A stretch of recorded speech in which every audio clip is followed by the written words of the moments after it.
모두 귀한 찬양에 감사드립니다. 자, 오늘 말씀의 제목은 은혜에 반응하라. 오늘 반응이란 말에 조금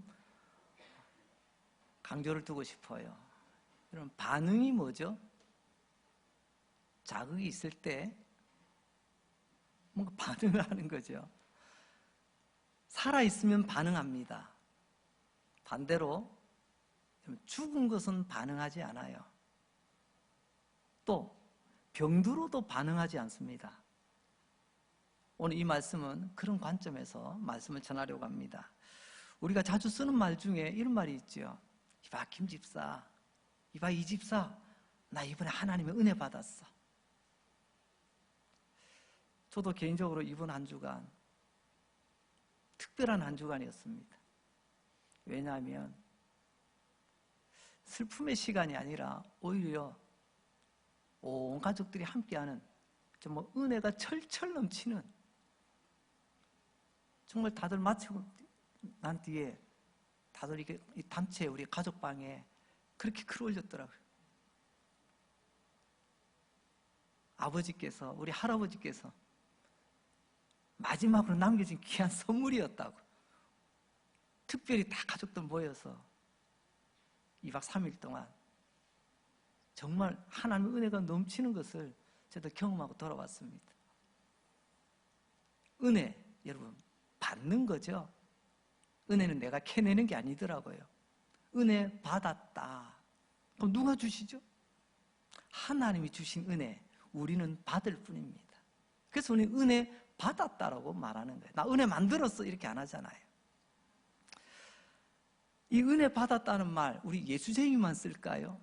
성경에만 나올까요? 여러분, 단어는 우리가 은혜라는 말을 쓰지만 의미상으로는요, 이 세상도 똑같이 씁니다. 성경 기록될 그 당시에도요. 그걸 알 수 있는 것이 바로 임금님이 사시는 궁궐입니다. 왕궁. 그 임금님이 궁궐 아래 그 지엄하신 왕이 그 말단 신하에게 어떤 날 특별히 은혜를 베풉니다. 우리가 말하는 은혜는 일상용어는 호의라고 하죠. 생각지도 않았는데, 나는 자격도 없는데 그 왕이 나에게 호의를 베풀어 주세요. 이 신하가 얼마나 감격이 될까요? 아니, 나같이 미천한 사람을 어떻게 왕이 나를 이렇게 챙겨주시나. 그 호의에 또 선물이 따라와요. 우리 이것을 하사품이라고 하죠. 여러분, 재료비 일반 시중에서 가격은요 똑같아도요, 여기에 누구 사인만 하나 들어가 보세요. 하다못해 대통령 누구 뭐 이렇게 사인만 들어가도 이거 뭐 자랑하고요, 이거 뭐 굉장히 소중하게 여깁니다. 왕의 하사품을 받은 그 신하, 아마 집안 대대로 가보로 이게 우리 선조께서 왕에게 받은 하사품이라고, 아마 그 정도일 겁니다.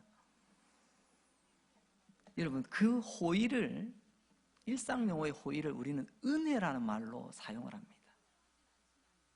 이 은혜라는 말, 헬라어로는요 카리스라고 하는 헬라어를 씁니다.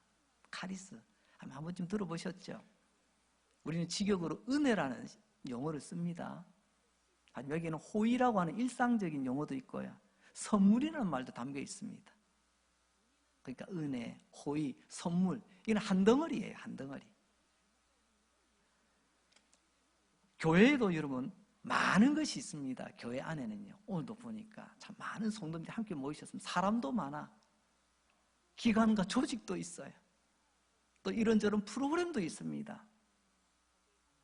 그러나 교회의 가장 중요한 교회 기반은요 복음입니다.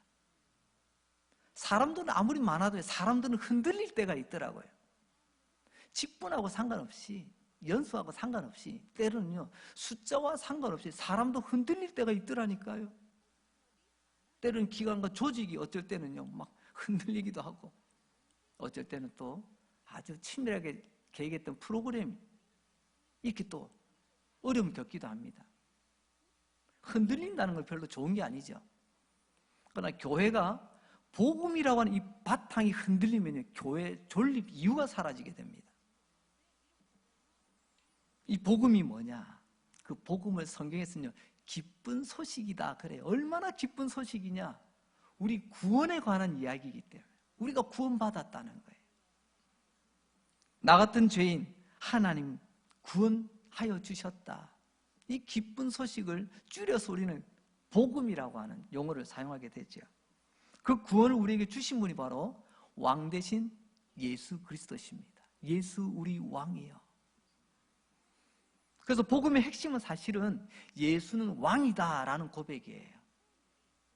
예수님을 안다가 아니고요, 내 인생에 예수님이 왕이 되시면요 철저하게 순종하게 돼 있습니다.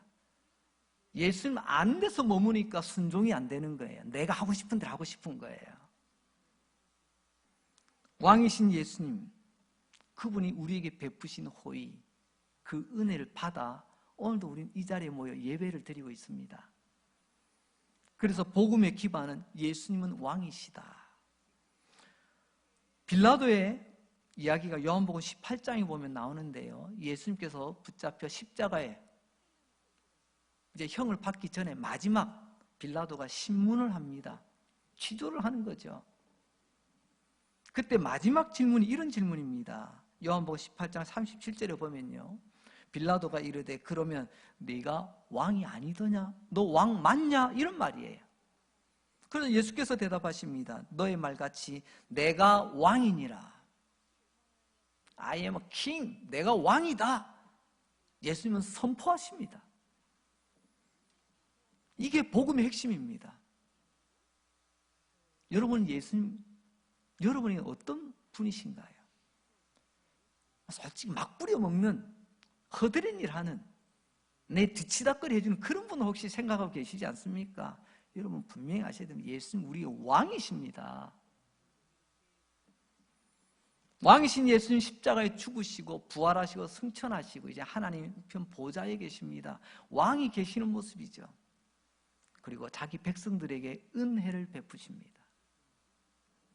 그리고 은혜, 호의와 함께 하사품, 선물이 따라오죠. 이게 사실은 복음 전체의 내용입니다. 왕은 우리에게 주시는 선물, 왕의 선물은 크게 두 가지예요. 첫째는요, 왕이신 예수님 우리에게 구원을 선물로 주십니다. 에베소 2장 8절입니다. 보세요. 너희는 그 은혜에 의하여 믿음으로 말미암아 구원을 받았으니 이것은 너희에게서 난 것이 아니요 하나님의 선물이라. 보세요. 은혜, 구원, 선물이었다. 은혜로 구원받고 구원받은 우리에게 선물로. 또 두 번째로는요, 구원뿐만이 아니라 우리가 살아가면서 필요한 모든 것을 주신다는, 일상에 필요한 모든 것, 이게 선물이라는 것입니다. 우리가 살아가면서 필요한 것들 많죠. 건강도 필요하고 물질도 필요하고 친구도 필요하고 이것저것 참 필요한 게 많습니다. 이 모든 게 귀한 선물입니다. 왕 대신 주님께서 지금까지 여기까지 그때 필요한 대로 우리에게 다 공급해 주셨잖아요. 야고보서 1장 17절입니다. 온갖 좋은 은사와 온전한 선물이 다 위로부터 빛들의 아버지로부터 내려오나니. 온갖 좋은 은사, 이게 선물이에요. 은사가 선물이잖아요. 온갖 좋은 선물 보따리 종합 세트를 누가요?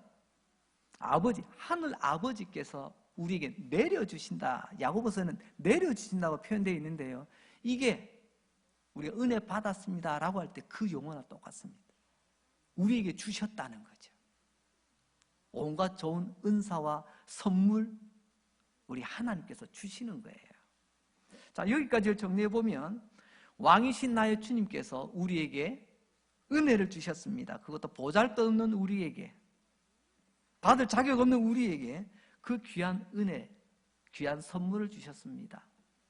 찬란하고 황홀한 구원을 선물로 주셨고요, 내가 이 땅에서 살아가는 동안 필요한 모든 것들을 하나님께서 주셨습니다. 건강이든 물질이든 지혜이든 지식이든 하나님께서 우리에게 주신 것들입니다.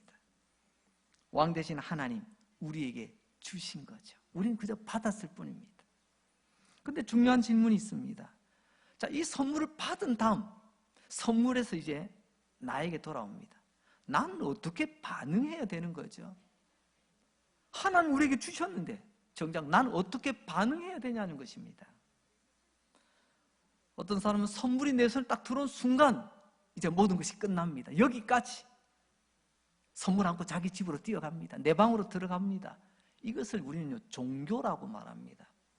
일반적인 종교는요, 내가 그토록 원하는 것들, 내가 바라는 것들, 내 손에 딱 들어오면 끝이에요. 선물이 내 손에 딱 오는 순간 뒤도 돌아보지 않고 내 갈 길 가버립니다. 믿음이 뭐냐? 그것은 내게 이 선물을 주신 분 앞에서 선물을 받고 내가 무엇이기에 이런 선물을 받을 자격이 있나? 이런 나를 왜 기억해 주시나? 그 감격 속에서 그러면 나는 이제 어떻게 살아야 되지? 이런 거룩한 고민에 빠지게 돼 있습니다. 선물로 끝나는 게 아니고요. 자격 없는 내가 이런 놀라운 선물을 받았으니 나 이제 어떻게 살아야 되지? 이런 고민을 하는 사람을 우리는요, 믿음의 사람이라고 합니다. 선물을 받아도 그냥 주나 보다. 아무 감흥이 없다면, 반응이 없다면, 앞서 말씀드렸죠. 두 종류 중에 하나라고 했습니다. 하나는 죽었든지, 몸은 예배당에 있지만 그러나 그 영혼은 죽은 영혼 또는요, 병든 영혼. 나도 옛날에는 참 하나님이 주신 선물 받으면 감격하여 나 이제 어떻게 이 은혜 갚으며 살지? 이런 고민이 있었는데 이제는 그것이 있다가 없다가, 하나님 우리에게 말로 다 할 수 없는 선물을 주셨는데, 왕이 그 신하에게 선물을 내렸는데 신하가 받고도 멀뚱멀뚱하다. 그럼 그 왕이 어떻게 반응할까요? 저놈 봐라,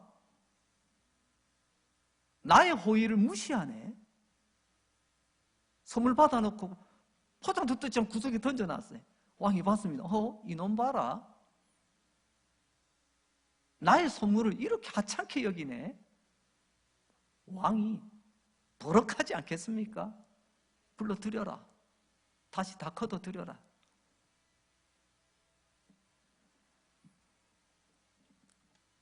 하나님을 만만하게 보는 사람은요, 반응하지 않습니다. 우리 젊은 친구들 이야기로 그 좋은 은혜 선물 받아놓고도요, 아무도 없었던 양 쌩깝니다. 아무도 없었던 것처럼. 우리가 지금 이렇게 살아가고 있지는 않는가? 오늘 말씀 앞에 우리를 돌아볼 수 있길 바랍니다. 성경 우리에게 분명히 말합니다. 성도요, 합당하게 반응하라는 것입니다. 은혜에 합당하게 반응하는 것. 존귀한 왕으로부터 귀한 선물을 받았다. 왕으로부터 은혜를 입었다. 호의를 받았다. 그러면 반응하라는 거예요. 우리는 하나님 주신 수많은 선물 앞에서 살아가지만 나 이제 어떻게 살아야 되지? 삶의 각오는 점점 사라져가고 있습니다. 분명히 말씀드립니다. 이거 잘못 살고 계시는 겁니다. 우리 반드시 알아야 됩니다. 왕이신 주님으로부터 은혜 받은 줄 믿는다면, 우리 지난주 추수감사주일 보냈잖아요. 1년에 한 번은 종교 행사가 아닙니다. 식어가던 우리 가슴속에 다시 한번 하나님 은혜를 기억하며 감사의 마음에 다시 한번 불을 붙이고, 오늘도 계속 이어져서 이제 그 은혜, 하나님의 선물에 대해서 이제 우리는 어떻게 반응하는 삶을 살아야 될까, 그런 맥락에서 오늘 말씀을 준비했습니다. 여러분, 은혜 받았다면 합당한 반응으로 이어져야 됩니다. 자, 그렇다면 이제 본격적으로 왕이신 주님께서 우리에게 베푸신 그 놀라운 은혜와 그 호의, 그리고 선물, 이제 우리는 어떻게 반응해야 될까요? 크게 두 가지를 말씀드립니다. 첫 번째, 왕의 선물 앞에서 합당한 반응이란 제일 먼저는요, 감사하는 것입니다. 감사. 따라서 해볼까요? 감사는 반응입니다. 느껴지세요? 맞아. 감사는 반응하는 것이지. 뭔가 내가 은혜와 호의와 선물과 내가 사랑을 받았다면 이렇게 반응하는 거예요. 누가복음 17장에 보면 10명의 나병 환자가 등장하는데 나중에 예수님을 만나 고침을 받는다는 그런 이야기가 나옵니다.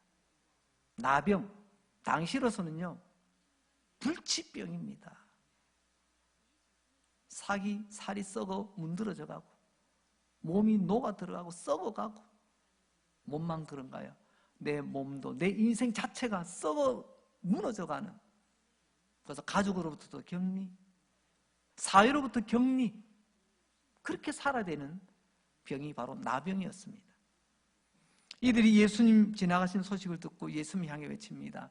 예수님, 우리 좀 고쳐주세요. 예수님 그들의 요청을 받으시고 고쳐주셨습니다. 누가복음 보면요 그렇게 표현합니다. 너희가 깨끗함을 받았다.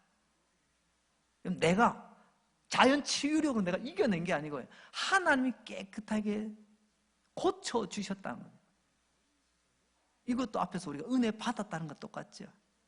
하나님이 고쳐주신 거예요. 자, 이후에 어떻게 됐을까요? 이 10명의 나병 환자가 만왕의 왕 되시는 예수님으로부터 고침을 받았습니다. 나음을 얻었죠. 그런데 이 치유와 선물이라는 받고 나는데 그 다음 반응에 한번 초점 맞춰봅시다. 반응이 어떻게 했는가? 내 몸이 아프고 내 인생에, 내 삶에 문제가 있을 때 10명이 쪼르륵 다 달려왔어요. 나는 해결하지 못하는 문제를 예수님이 해결해 주셨지 않습니까? 그랬더니 올 때 10명인데 나중에는 보니까요 9명은 그야말로 바람과 함께 사라지고 말았습니다. 아니, 이 사람도 어디 갔어? 흔적도 없는 거예요. 그냥 딱 한 사람만 예수님께 돌아와 엎드려 절하며 감사하였더라. 성경은 그렇게 기록하고 있습니다. 그러니까 9명은 반응 없는 사람들을 뜻하고, 그 1명은 예수님께 합당한 반응을 했던 사람을 뜻하겠지요. 감사는 내가 받은 은혜와 선물에 대한 반응입니다. 지금도 그렇습니다.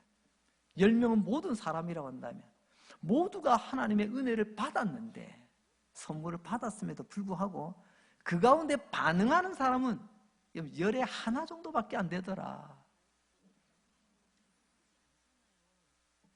오늘 주님 그래서 누가복음 17장 17절에 보면 예수님 이런 말씀하시거든요. 나머지 9은 어디 있냐 물어. 예수님도 당황해 하셨어요. 아니, 아까는 10명이더니 너 왜 혼자 왔어? 나머지 어디 갔어? 9명. 예수님 그때 어떤 마음으로 이 9명을 찾았을까요? 여기에 대해서 어느 신학자는 이런 표현했습니다. 나머지 9은 어디 있느냐? 예수님 어리둥절해서 묻는 질문이 아니라 예수님의 분노였다. 아니, 은혜 입고 내 몸이, 내 인생이 무너진 것을 치유받았는데 받아놓고 입 싹 닫고 흔적도 없이 사라져간 그 9은 어디 있느냐? 저는 여기에 동의합니다. 예수님의 분노, 은혜 받고도 반응하지 않는 사람들에 대한 하나님의 분노죠.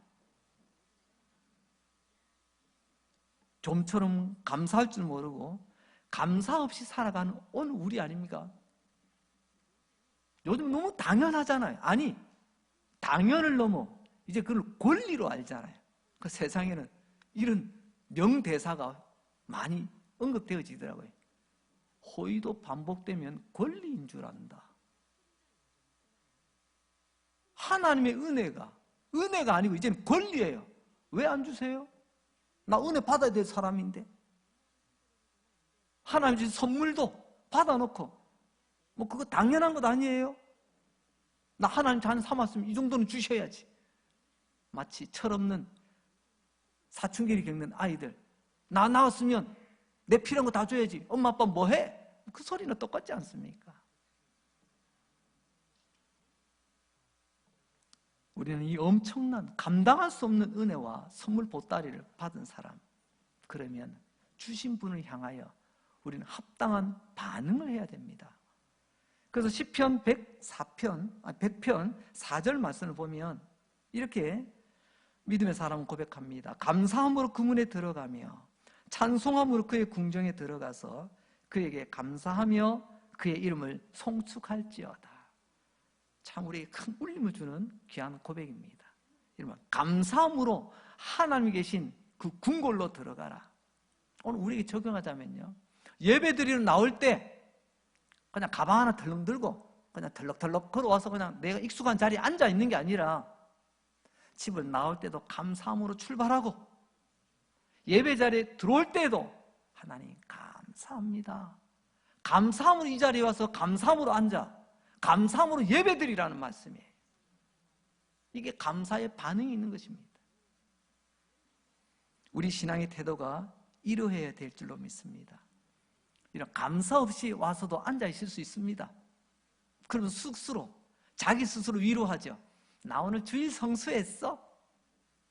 나 오늘 교회에서 좀 봉사 좀 했어? 아우 뿌듯해. 이거는 자기 정신성리입니다.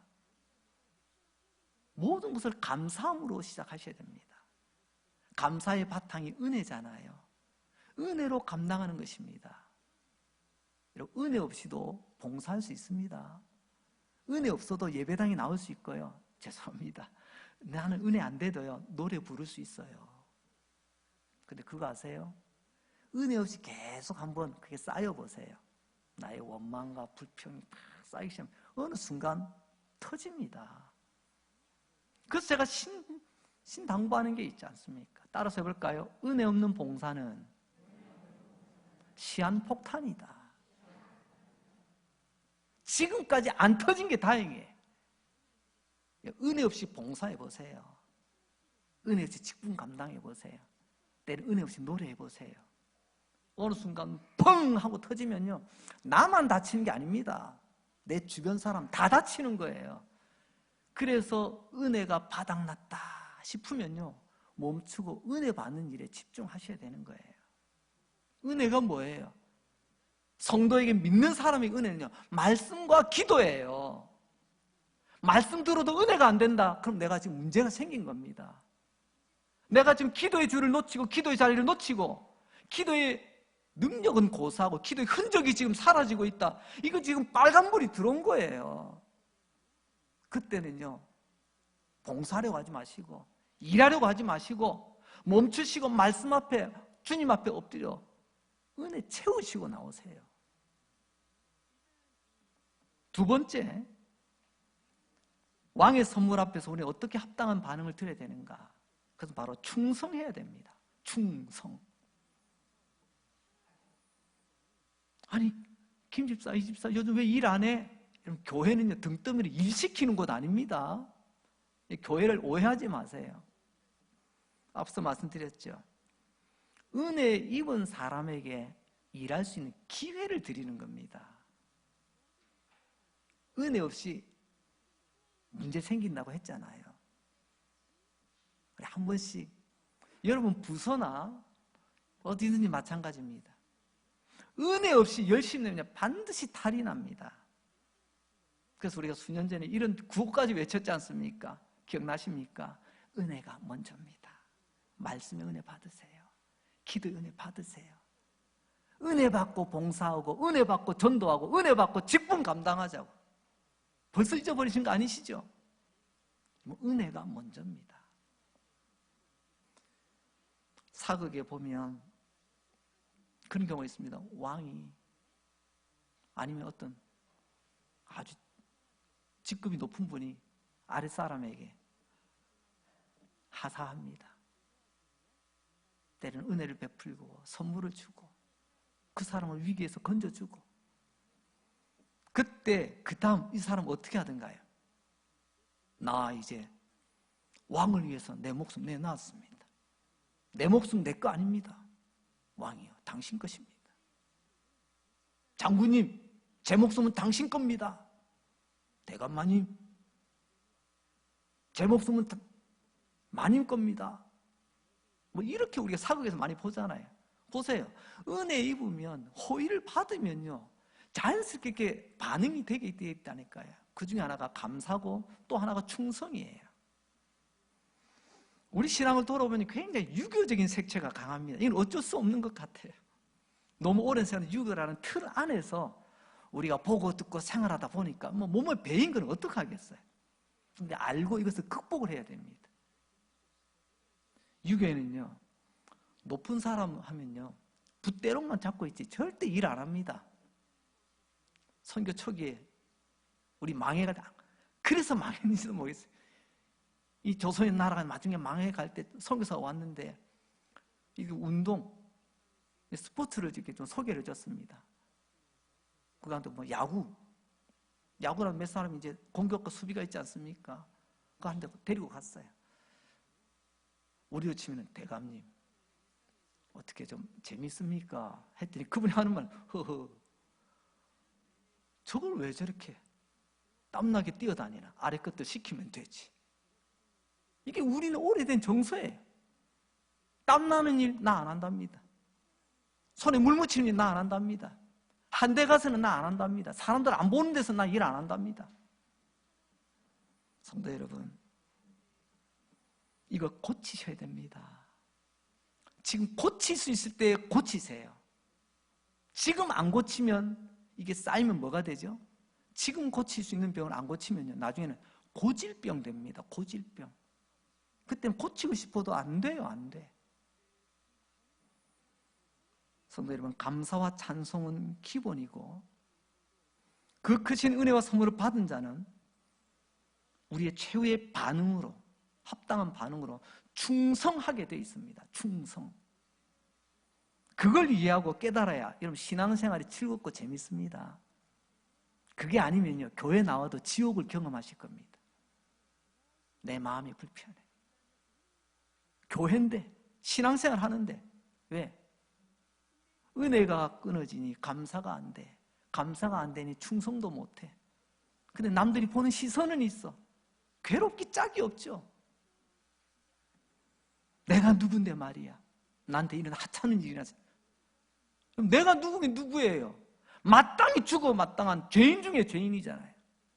그런 우리를 하나님께서 은혜 베푸시고 살려주시고 기회를 주셨는데, 그 기회마저도 하찮게 여기고. 사랑하는 성도 여러분, 우리는 왕 대신 주님으로부터 찬란하고 황홀한 구원을 선물로 받은 사람 아닙니까? 그렇다면 감사와 더불어 우리는 충성을 맹세해도 부족한 사람들 아니에요? 세상은 그렇게 할 줄 아는데 왜 만왕의 왕 대신 하나님을 알고 믿는다는 사람들이 충성은 안 하는지 한번 점검해 보셔야 됩니다. 마태복음 25장 21절에 보면 우리가 그 잘 아는 달란트 비유 이야기가 나옵니다. 그 이야기 가운데 이제 주인이 돌아와서 그 달란트 5달란트 받은 그 종에게 하는 말이에요. 그 주인이 이르되 잘하였도다. 착하고 충성된 종아, 네가 적은 일에 충성하였으며 내가 많은 것을 내게 맡기리니 내 주인의 즐거움에 참여할지어다 하고, 주인이 어느 날 종을 부릅니다. 여봐라, 내가 너에게 맡긴 것 있지? 어떻게 됐냐? 주인께서 호의를 베풉니다. 처음에는 3사람이 등장하거든요. 누군가는 5달란트, 누구는 2달란트, 1달란트. 처음에 모일 때는 공통점이 있습니다. 많고 좋은 걸 떠나서 주인이 나에게 믿고, 그때는 이 금덩어리로 비유가 되어지거든요. 이후에는 이게 뭐 영어권에서 탤런트라고 표현하는데, 남들에게 없는 특별한 재능, 뭐 은사 이런 거 있잖아요. 주인이 줄 때 종들이 어떻게 했을까요? 주님 감사합니다. 아이고, 나를 이렇게까지 생각해 주시다니, 나를 믿고 이렇게 맡겨 주시다니. 그건 1달란트든 2달란트든 5달란트 똑같을 겁니다. 처음에 받을 때는 똑같이 아마 감사했을 거라고 저는 믿습니다. 왜? 똑같이 했으니까 아마 생략된 것 같아요, 이 비유 이야기에서는. 그런데 결과를 보니까요, 마치 앞서 누가복음 17장 이야기처럼 은혜 받았지만, 고침 받았지만 막상 반응하는 사람은 10 중에 하나. 달란트 비유를 보니까 그래도 그중 3명 중에서 2은 제대로 반응합니다. 그래서 주인이 칭찬하잖아요. 잘하였도다, 착하고 충성된 종아. 근데 1달란트 받은 사람은요, 이걸로 반응을 하지 않습니다. 받아놓고 묻어놔요. 나중에 주인 돌아서 보니 지가 차잖아요. 그럴 것 같으면 너한테 왜 줬냐? 가져와! 그래서 다른 사람에 맡겨버리잖아요. 여러분, 우리는 주인 되시는 우리의 주군이라고 하죠. 내가 섬길 나의 주군, 그분으로부터 달란트를 받았습니다. 그런데 우리는 어떻게 반응하고 있나요?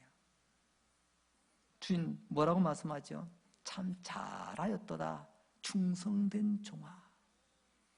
여러분 어떻습니까? 받을 때 감사는 있는데 마지막에 잘했다고 칭찬받습니까?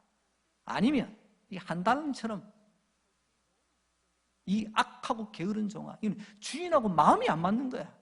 네가 주인은 몰라도 너무 몰랐구나. 제가 최근에 들은 이야기인데 여러분 이미 알고 계시겠지요? 제가 듣고 참 재치 있는 표현이다. 어느 부부가 이야기하더라고요. 당신 내 인생의 로또야. 나 이게 뭔가 했어요. 로또는 절대 안 맞잖아요. 당신하고 나하고 너무 안 맞아. 아주 그런 용도로 쓴다는 거 듣고 야, 희한하다. 오늘 이 한 달란트 받은 사람이 주님께서 오늘 만약에 비유하신다, 너는 나의 로또구나. 너는 나하고 하나도 안 맞구나. 충성된 사람은 마음이 맞습니다. 그러나 그렇지 않으면요, 마음이 맞지 않아요. 마음이 맞지 않아요. 우리가 일상에 쓰는 말 중에서 귀한 말이지만 위험한 말이 있습니다. 그게 바로 믿기만 하면, 이런 말이에요. 이게 좋은 말로 쓰일 때는요, 내가 아무리 생각해봐도 나는 자격이 없어. 내 호주머니 아무것도 없어. 그런데 나에게, 나 같은 사람에게 왜 하나님 구원하여 주시고 왜 나에게 기회를 주시는지, 그때 하는 말, 믿기만 하세요. 믿음으로 받으세요. 믿기만 하면 됩니다. 이럴 때는 좋은 의미로 쓰이는 겁니다. 그러나 위험하게 쓰일 때가 있죠. 나 예수 믿고 구원 받았대. 근데 그 다음이 없어요. 예수 믿고 구원 받은 건 알겠는데, 달란트 받아서 감사한 건 알겠는데, 그 다음 액션이 아무것도 없어요. 반응이 없어요. 여러분, 반응이 없으면 죽었거나 아니면 병든 겁니다. 죽은 것은 처음부터 반응이 없는 거고요. 병든 것은 나도 그래도 옛날에는 그래도 괜찮았는데 늘 옛날 생각만 합니다. 옛날 생각만. 근데 지금은 하면 나 그냥 이대로 있어. 이게 병든 겁니다. 생명은 있는데 기능을 못하는 거예요. 병든 거예요. 병든 상태에서는요, 절대로 충성할 수가 없습니다. 희생할 수가 없습니다. 그냥 교회 예배 드려도 그냥 출석 교인, 여기서 머무는 거예요. 여기서 하나님 몸된 게 일꾼, 이 단계로 넘어가지를 못합니다. 그러니까 칭찬도 없죠. 똑같은 시간을 보냈는데 누구는 결론이 칭찬이고 누구는 책망이잖아요. 우리 인생도 똑같이 살다가 하나님 앞에 갔을 때 누구는 칭찬, 보따리를 받는데 누구는 꾸지람만 든다면 이거 어떻게 하겠어요? 그래서 이런 문제를 지금 오늘 우리만 있는 게 아니고요, 앞서 독일의 유명한 목사님 중에 본 회퍼라고 하는 목사님이 계십니다. 그분은 독일 분이신데요, 당시 독일의 상황이 딱 이랬어요. 우리는 철학을 알고, 우리는 모든 것이 합리적이고, 우리는 기술도 뛰어나고, 얼마나 교만했던지, 이런 독일 사회 분위기 속에서 사람들의 의식 속에 그들은요, 감사할 줄도 모르고 충성할 줄도 모르더라는 것입니다. 근데 당신 누구야? 당신 종교 뭐야? 물어보면요, 나 예수 믿어, 나 기독교인이야, 나 세례 받았어. 이것도 아주 또 말 잘한다는 거예요. 세상 사람들이 그런 사람들 향해서 이렇게 이야기합니다. 아이고, 저 사람들 믿음 순 싸구리구만, 싸구려. 값싼. 그래서 보네포 목사님이 값싼 은혜라는 말을 사용한 겁니다. 싸구려 은혜라는 거죠. 그 은혜를 그냥 싸구려 취급을 하는 거예요. 값싼 은혜의 반대말이 비싼 은혜죠. 비싼 은혜는요, 합당한 반응이 따라옵니다. 주님 십자가에 못 박혀 죽으신 그 은혜에 합당한 우리의 반응. 그래서 우리는 그 은혜를 우리의 삶을 통해서 비싸게 세상에 증거하는 것입니다. 받을 때는 공짜로 받았지만, 여러분, 공짜라고 해서 이게 싸구려가 아닙니다. 싸구려라서 공짜로 주는 게 아니에요. 있잖아, 우리 추수감사 그만 코로나 시국 때문에 모이지 못했는데 3년 만에 모여서 우리 지난 7일 저녁에 찬양 대회라는 이름으로 천국의 기쁨을 맛보았습니다. 각 기관마다 열심히 해주셔서 너무 감사합니다. 중간중간에 경품이 있고요. 마지막 하이라이트, 해마다 귀한 일 있을 때마다 또 우리 귀한 장로님께서 금반지를 이게 또 시상품으로 또 제공을 해주십니다. 마지막 금반지, 두구두구두구두구. 그 귀한 선물. 그분은요, 금값 내고 받아가신 거 아닙니다. 그분은요, 이름 불러. 그냥 종이 쪽지에 이름만 냈어요. 이름 꺼내서, 집사님. 그분 나오셔서 받아가셨습니다. 받을 때는 공짜죠. 그러면요, 그 안에는요, 쓰레기인가요? 금덩어리입니다. 금덩어리. 우리의 믿음이 이렇다는, 우리가 받을 때는 내가 지불한 게 없어서 공짜지만 우리가 받은 은혜는요, 하나님의 아들의 피값이에요. 피값. 하나님의 생명값이라니까요. 근데 그 은혜를 우리는 너무 싸구려 취급을 하고 있잖아요. 나는 그런 적 없는데요. 감사하십니까? 충성하십니까? 감사도 없고 충성도 없다면 내가 받은 은혜 지금 싸구려 취급하고 있는 겁니다. 보네포 목사님 지금 그걸 독일 기독교인들에게 외치고 있는 거죠. 요한계시록 2장 10절, 오늘 본문의 말씀이죠. 다시 한번 읽어드립니다. 너는 장차 받을 고난을 두려워하지 마라. 볼지어다 마귀가 장차 너희 가운데서 몇 사람을 옥에 던져 시험받게 하리니 너는 10일 동안 환난을 받으리라. 내가 죽도록 충성하라. 그리하면 내가 생명의 관을 내게 주리라. 우리는 이야기합니다. 형편대로 충성해야지. 형편대로. 오늘 말씀을 보세요. 형편대로가 아닙니다. 이미 우리가 말씀 속에 보게 되면 굉장히 어려운 무서운 단어들이 막 나오죠. 마귀, 가뭄, 고난, 시험, 환난. 그런 가운데서 충성을 요구하시는 분이 있습니다. 그래, 너 이런 거 있으니까 너는 제외, 너는 예외. 자, 무탈한 사람, 아무 일 없는 사람, 시간 남는 사람, 건강한 사람, 여유 있는 사람. 자, 여러분들만 일하세요. 주님은 절대 그렇게 말씀하지 않습니다. 오늘 우리도 여러분, 주님은 요구하십니다. 형편대로 충성하는 것이 아니라 주님 뭐라고 하죠? 죽기까지, 죽는 순간까지 충성하라고 말씀하십니다.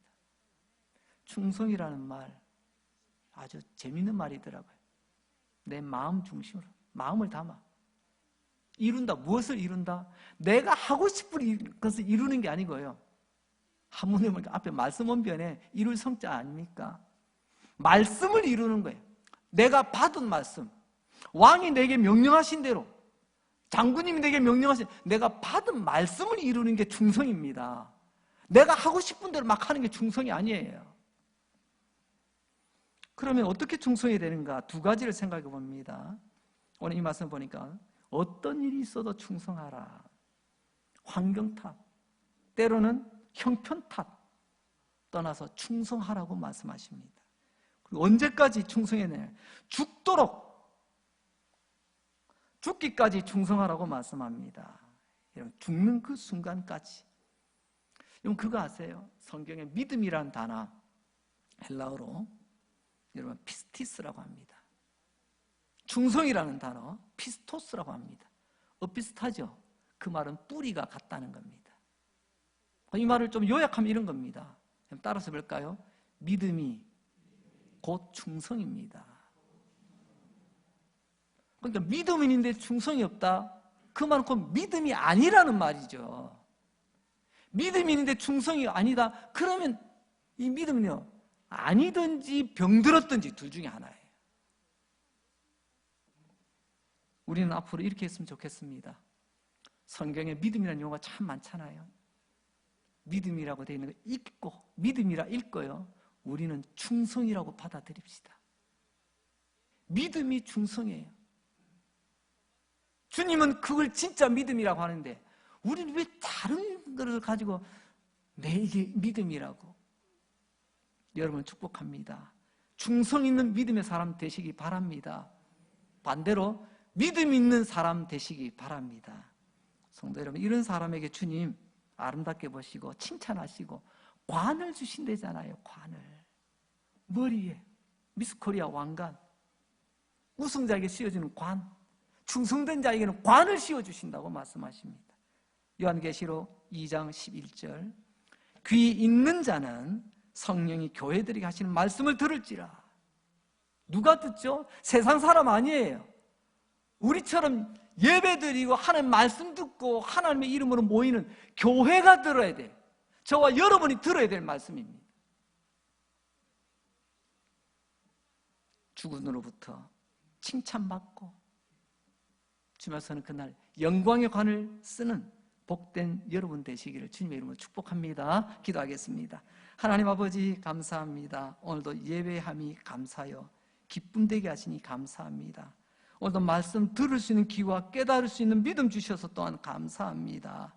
주여, 나의 주인님으로부터 큰 은혜와 선물을 받은 신하인데 감사하며 살아야 되는데, 충성하며 살아야 되는데, 합당한 반응이 있는 삶을 살아야 되는데 아버지 부끄럽습니다. 용서하여 주옵소서.